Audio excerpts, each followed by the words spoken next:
제가 말씀을 드린 것처럼 사실 오늘은 우리 미국에서는 어머님들께 감사를 드리는 이 마더스데이지 않습니까? 하지만 우리 교회는 한국교회 전통을 따라서 이 어버이 주일로 우리가 지키고 있는데 오늘 어버이로 날로 이렇게 지키는 것을 참 잘했다 이런 생각이 듭니다. 물론 우리가 6월 달에 미국에서는 아버지 날이 있지만 그래도 아버지들이 언제 카네이션 받아보겠습니까? 그래서 이 어머니 날이면 어머니들에게만 카네이션을 드리지만 그래도 우리가 어버이날로 정해서 저도 이렇게 달고 있는 것처럼 아버지들도 오늘 이렇게 카네이션을 이렇게 받게 되어서 그래도 조금 다행이다 이런 생각을 갖게 되는데 오늘 이렇게 어버이날을 맞이해서 지금까지 자녀들을 이렇게 양육하시고 사랑과 수고와 헌신을 아끼지 않는 우리 모든 부모님들께 주님의 놀라운 위로와 은총이 함께 하시기를 간절히 축원드립니다. 뿐만 아니라 우리 자녀분들 중에서는 여러 가지 사정 때문에 찾아가고 싶지만 찾아가지 못하는 그런 안타까움을 가지고 계신 분들도 있을 겁니다. 뿐만 아니라 부모님들을 먼저 하나님 나라에 보내셨기에 오늘 같은 날 더욱더 아쉬움을 가지고 이 자리에 나와 계신 우리 분들도 계실 것 같은데 이런 분들에게 우리 주님의 위로가 함께 하시기를 간절히 축원드립니다. 지난 3월 첫 번째 주일부터 오늘까지 모두 8번에 걸쳐서 주기도문의 내용을 가지고 여러분들에게 말씀을 전해왔는데 여러분, 주기도문은 우리 예수님께서 우리에게 가르쳐 주신 모델 기도이자 우리의 영적 생활의 지침서라고 할 수가 있습니다. 비록 주기도문은 참 짧은 그런 기도문이지만 그 속에는 우리 예수님께서 공생의 기간 동안에 가르쳐 주셨던 이 많은 영적인 교훈들이 아주 짧게 함축되어 있는 그런 엑기스로 우리에게 전해지고 있다라고 해도 이 과언이 아니라는 겁니다.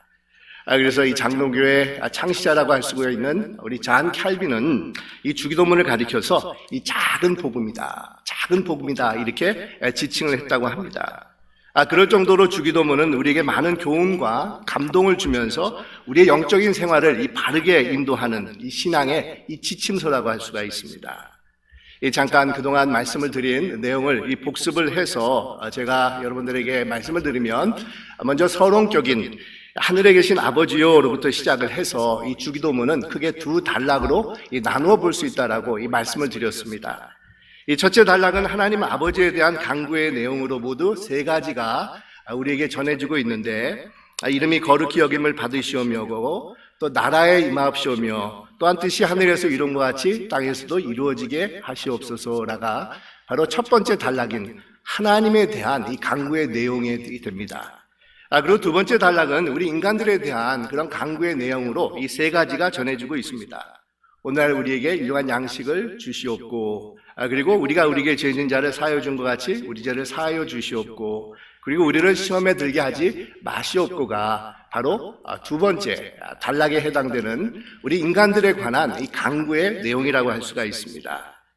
이렇게 간구의 내용들이 전반부와 후반부로 나누어져서 전해지고 마지막으로 오늘 우리가 살펴볼 그런 내용은 나라와 권세와 영광이 영원히 아버지께 있사옵나이다 아멘이라는 그런 내용인데 여러분 이 내용은 성령에 해당이 됩니다. 영광송에 해당이 되는 그런 내용이라고 할 수가 있습니다. 그러니까 주기도문의 대결론이라고 또한 할 수가 있는데 근데 이 주기도문 성령에는 이 문제점이 있습니다. 여러분들 아마 성경을 이렇게 좀 더 자세히 읽는 분들은 오늘 특별히 성경을 볼 때 이렇게 생각을 하셨는지 모르겠지만 이 성령이 괄호 안에 들어있지 않습니까? 괄호가 쳐져 있지 않습니까? 그러면서 이렇게 괄호가 쳐져 있는 이유는 성경의 오래된 사본들 중에는 이 구절이 생략이 되어 있는 사본들이 많기 때문이라는 겁니다. 옛날에는 인쇄술이 발달이 되어 있지 않았기 때문에 사람들이 일일이 손으로 이 책을 옮겨 썼었습니다. 왜냐하면 이 책들이, 종이들이 또한 이렇게 퀄리티가 좋지 않아서 금방 이렇게 없어지기 때문에 계속해서 이 책들을 옮겨 쓰는 그런 일들이 많았었는데 이렇게 옮겨 쓴 그런 책을 사본이라고 합니다. 현재 성경의 원본은 우리에게 전해지는 것은 아무것도 없습니다. 남아있는 것이 아무것도 없습니다. 단지 우리에게 전해지고 있는 것은 사본밖에 없습니다. 근데 이런 사본들 중에서도 역사가 참 오래되고 유력한 사본들 가운데서는 이 성령이 빠져 있는 부분들이 많이 있고, 연대적으로 좀 후기에 속한 사본들 중에서는 이 성령이 나와 있는 경우가 이 대부분이라는 겁니다. 그래서 여러분들이 가지고 있는 이 성경 밑에 보면 고대 사본 중에는 이 괄호 안에 부분이 없습니다라고 아마 기록된 그런 성경을 가지고 계신 그런 분들도 많이 있으실 것입니다. 그런데 이런 성령의 부분이 첨가된 이유는 오래전부터 우리 유대교에서 기도를 드리고 나서 우리 하나님께 찬양으로 기도를 마무리하는 전통이 있었기 때문이라는 겁니다. 특별히 여러분 시편에 보면 이런 시편 기자들이 기도를 드리고 나서 이 마지막에 성령으로 마치는 경우가 대부분인데, 가령 예를 들면 시편 26편에 보면 내 발이 평탄한 데서 싸우니 회중에서 여호와를 송축하리다, 이렇게 기도를 마무리하고 있고, 내 입이 여호와의 명예를 말하며 모든 육체가 그의 성호를 영원히 송축할지어다, 이렇게 성령으로 마치고 있습니다. 또한 호흡이 있는 자마다 여호와를 찬양할지어다라고 시편 150편에서 이렇게 성령으로 기도를 마치고 있는 것을 볼 수가 있습니다. 뿐만 아니라 신약으로 들어와서도 이런 구약의 전통이 계속해서 이어지고 있는 것을 볼 수가 있는데, 이 디모데후서 4장에 보면은 그에게 영광이 세세 무궁토록 있을지어다 아멘하고 하면서 이 성령이 기록이 되어 있고, 또 요한계시록 19장에 보면 할렐루야 구원과 영광과 능력이 우리에게 우리 하나님께 영토록 있도다, 이렇게 성령의 기록이 되어 있습니다. 그러게 여러분, 주기도문에 나오는 성령은 구약과 초대교회의 아름다운 전통을 이어받아서 예수님께서 가르쳐 주신 주기도문에 대한 초대교회의 화답이라고 할 수가 있습니다. 아마 이 성령 부분은 우리 예수님께서 직접 가르쳐 주신 기도의 내용이 아니었을 것입니다. 하지만 내용 면에서 보았을 때 성경과 전혀 어긋난 부분이 없이 오히려 우리가 기도를 드리고 난 후에 사람들이 화답하는 아름다운 이 성령이 된다는 겁니다. 그래도 예수님이 가르쳐 주신 내용이 아니기에 이 부분에 대해서 고개를 갸우뚱거리는 분들을 위해서 제가 미국의 유명한 존 킬린저라고 하는 그런 목사님이 설명한 내용을 제가 인용을 해서 여러분들에게 말씀을 드리면, 여러분 우리가 잘 아는 유명한 음악가인 모차르트가 있지 않습니까? 근데 이 모차르트가 비엔나 시민들을 위해서 추모 미사곡을 이 작곡을 하고 있었다고 합니다.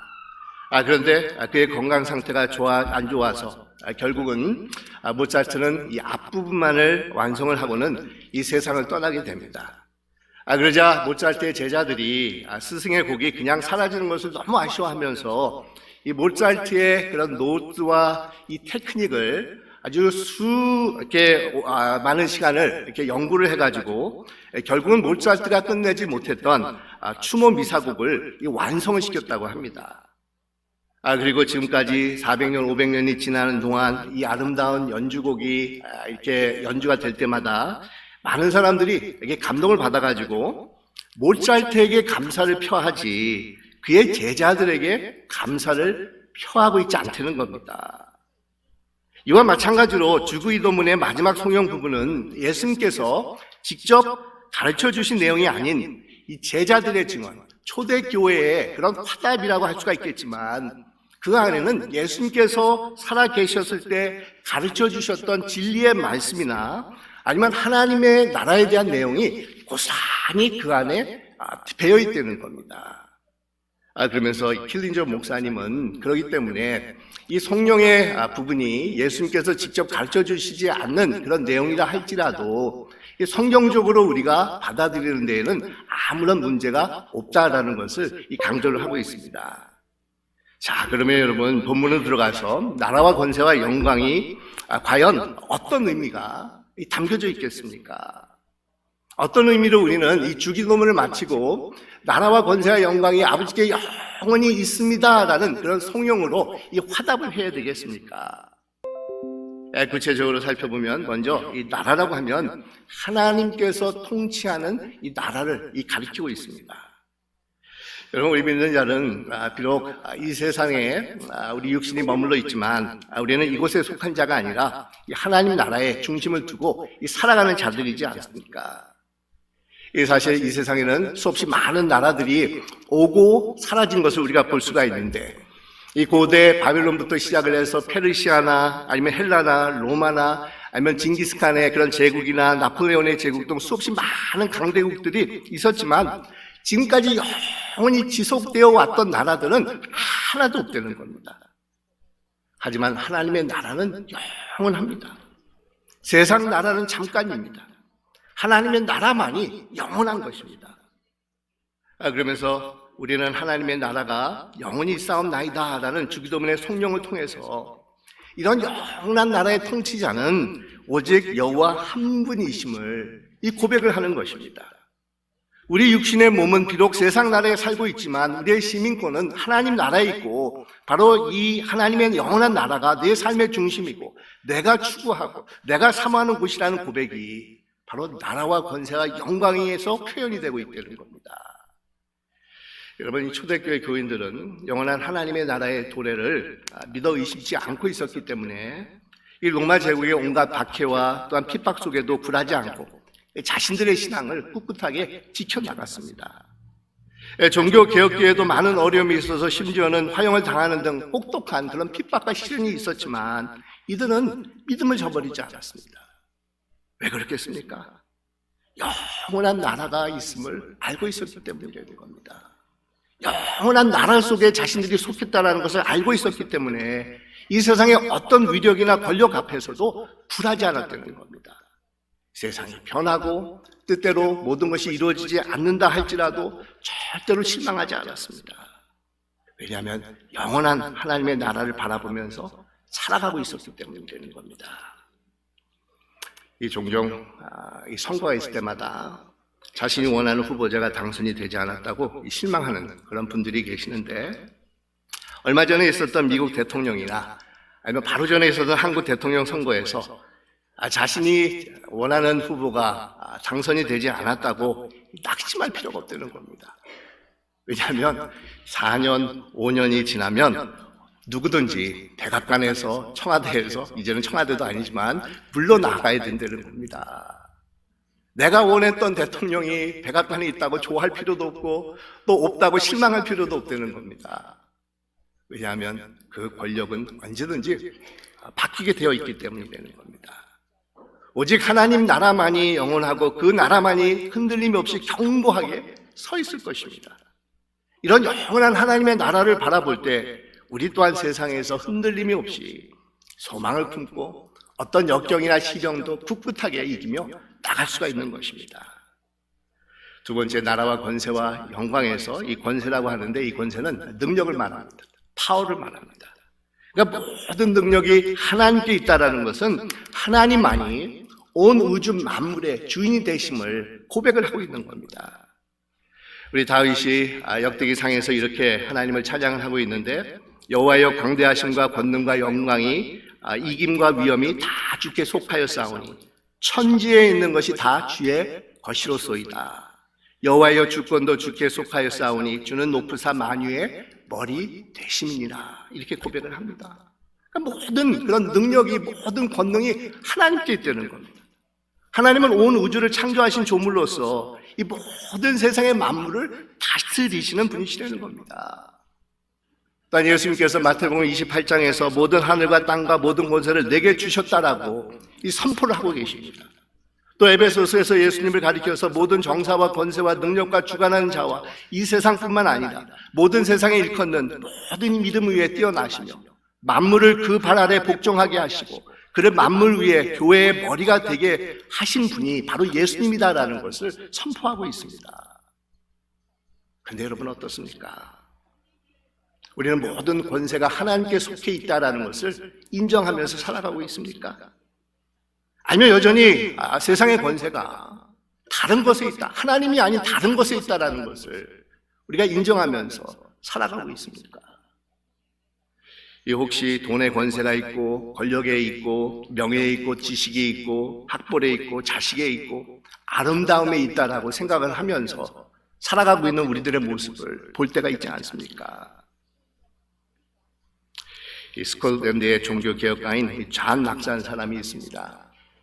사실 장로교의 실제적인 창시자라고 할 수가 있는 분이신데, 여러분 제가 전에도 말씀드린 것처럼 철치 오브 스코틀랜드는 우리 장로교회의 모교회가 됩니다. 우리 장로교회와 같은 교회입니다. 철치 오브 스코틀랜드가 미국에 와서 장로교회를 세운 겁니다.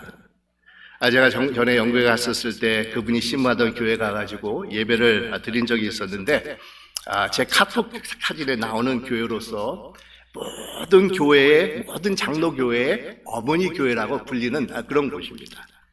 근데 존 낙스 당시에 영국의 여왕이 메리 여왕이었는데, 이 여왕이 얼마나 무시무시한 그런 사람이었느냐면 이 별명이 블러디 메리입니다. 근데 이 여왕이 존 낙스를 향해서 이렇게 말을 했다고 하지 않습니까? 영국의 모든 군대보다 존 낙스의 기도가 더 무섭다, 이렇게 얘기를 했다는 겁니다. 그러니까 존 낙스는 알고 있었습니다. 세상에서 가장 강력한 권세는 하나님께 속해 있었다라는 것을 이 존 낙스는 알고 있었다는 겁니다. 그래서 이 존 낙스는 하나님 앞에 늘 무릎을 꿇고 기도했고, 그것을 통해서 이 세상 여왕도 정말 하나님께 막강한 권세가 있고 그 권세가 이 존 낙스를 통해서 주어지는구나라는 것을 이 자각을 하고 있었다는 겁니다.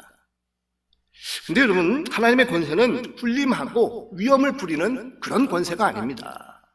하나님의 권세의 핵심은 낮아짐에 있습니다. 섬김에 있습니다. 겸손함에 있다는 겁니다. 그러게 우리 주님은 2000년 전에 낮고 낮은 인간의 모습으로, 그것도 베들레헴이라고 하는 아주 작은 그런 고을에, 그것도 동물들이 먹는 누추한 그런 구유에 나신 분이 바로 예수님이셨다는 겁니다. 우리 예수님은 세상의 모든 권세를 다 가지고 계신 하나님의 아들이시지만 십자가를 택하셔서 진정한 권세가 무엇인지를 우리에게 직접적으로 실천해 보여주셨다는 겁니다. 여러분, 십자가는 어느 누구도 빼앗을 수 없는 영원한 사랑의 권세고, 자유함의 권세고, 용서의 권세고, 섬김의 권세라는 겁니다.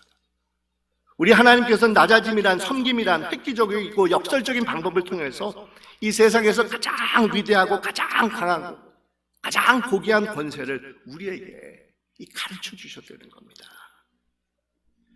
마지막으로 나라와 권세와 영광이란 기도를 통해서 우리는 모든 영광이 하나님께 속했다는 사실을 다시 한번 깨달아 볼 수가 있습니다.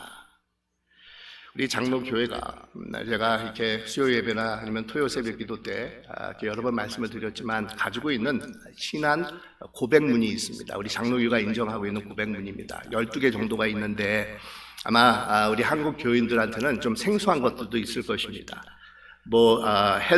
헬베릭 신앙 고백이라든지 아니면 벨할 신앙 고백이라든지 하이델베르크라는 것은 많은 분들이 아마 들으신 것도 있겠지만, 이 12개 우리 신앙 고백에는 우리가 매주일마다 고백하고 있는 사도신경도 있고, 아니면 스코틀랜드 신앙 고백이라고 하는 것이나, 아니면 우리 장로교 교인들이 많이 알고 있는 웨스트민스터 신앙 고백도 이 12개 신앙 고백 중에 한 가지입니다.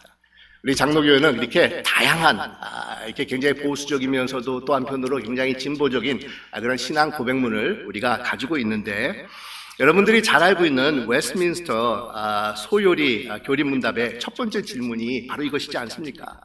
사람이 제일 되는 목적이 무엇입니까? 근데 이에 대한 대답이, 사람의 제일 되는 목적은 하나님을 영화롭게 하고 영원토록 그를 즐거워하는 것입니다.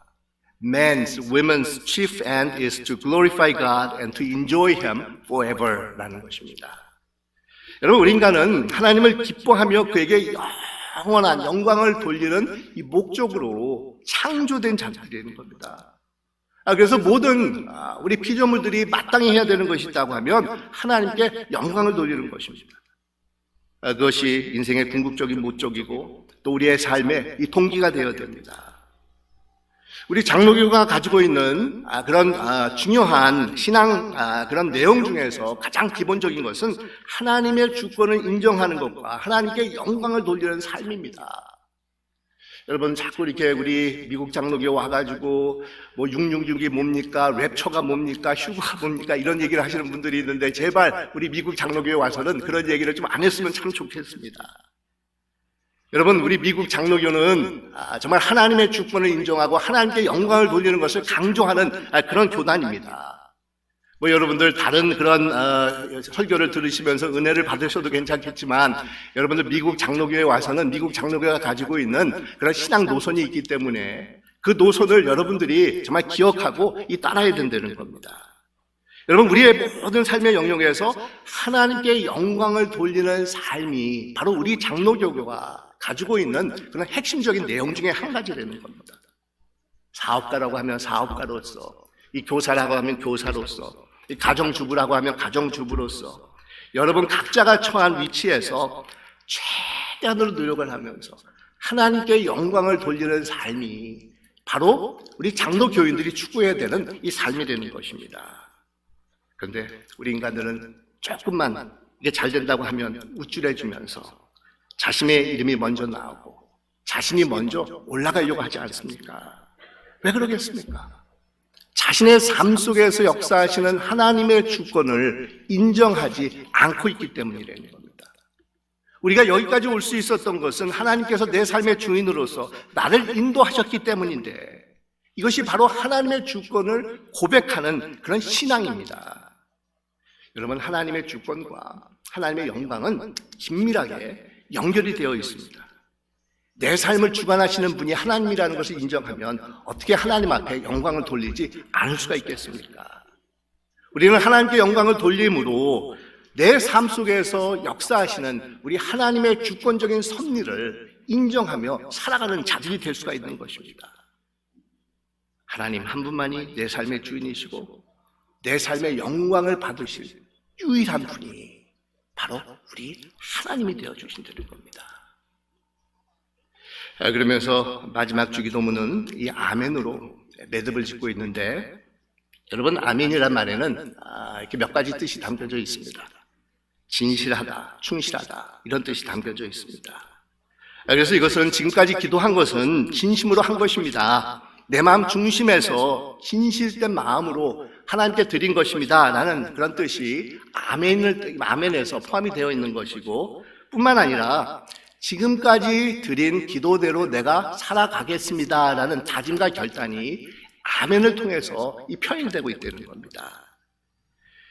여러분, 우리가 아멘으로 이렇게 기도를 할 때 화답을 하는데 그것은 내 진심이 담겨 있음을 이게 고백을 하는 겁니다. 그리고 아멘 속에는 기도를 마친 다음에 내 삶에서, 가정에서, 사회에서 내가 기도한 대로 살아가겠습니다라는 그런 고백이 담겨져 있는 것이라는 겁니다. 여러분, 기도가 무엇이겠습니까? 기도는 하나님과의 대화고 하나님과의 그런 만남이고 하나님의 능력의 장중 안에 들어가는 것이지 않습니까? 그래서 여러분, 우리는 기도를 드릴 때 하나님의 장중 안에 들어갑니다. 하나님의 이름을 부르면서 하나님과 만남을 가지게 된다는 겁니다. 그 다음으로 하나님을 향한 세 마디 기도, 그리고 우리 인간에 필요한 이 세 마디 기도를 통해서 우리는 하나님과 영적인 대화를 가지게 됩니다. 그리고 나라와 권세와 영광이 영원히 아버지께 있습니다. 아멘이라는 성령을 통해서 하나님 장중에 내 자신이 완전히 승복하고 들어가는 것을 우리는 고백하게 된다는 겁니다. 그런데 여러분, 이렇게 우리가 아멘 하면서 주기도문을 마치지만 실제로 과연 우리가 주기도문대로 살아가고 있는 우리 자신들을 발견할 때가 있습니까? 여러분은 주기도문을 통해서 수없이 많이 하나님 앞에 기도를 드리고 있지만 과연 여러분은 어떤 삶을 살아가고 있다고 생각을 하고 계십니까? 이 우루과이의 어느 성당벽에 주기도문에 대한 이런 반성문이 적혀 있다고 하는데, 여러분 한번 들어보시기 바랍니다. 하늘에 계신 아버지요라고 말하지 말라. 늘 세상에만 몰두하고 있으면서 우리라고 말하지 말라. 늘 혼자만을 생각하면서 아버지라고 말하지 말라. 한 번도 아들과 딸로서 산 적이 없으면서 이름이 거룩히 빛나시며라고 말하지 말라. 늘 자기 이름만 빛내려고 애쓰면서 아버지 나라가 오시며라고 말하지 말라. 늘 물질 만능의 나라를 원하면서 아버지의 뜻이 이루어지소서라고 말하지 말라. 늘 자기의 뜻이 이루어지길 바라면서 일용할 양식을 주옵소서라고 말하지 말라. 평생 먹고 살 양식을 비축해 놓았으면서 저희가 용서한 가치라고 말하지 말라. 늘 미움과 양심을 품고 있으면서 저희를 유혹에 빠지지 않게라고 말하지 말라. 늘 죄 지을 기회를 찾고 있으면서 악에서 구하소서라고 말하지 말라. 악을 보고도 아무런 가책을 느끼지 않으면서 아멘이라고 응답하지 말라. 주기도문을 진정한 자기의 기도로 바친 적도 없으면서 여러분 어떻습니까?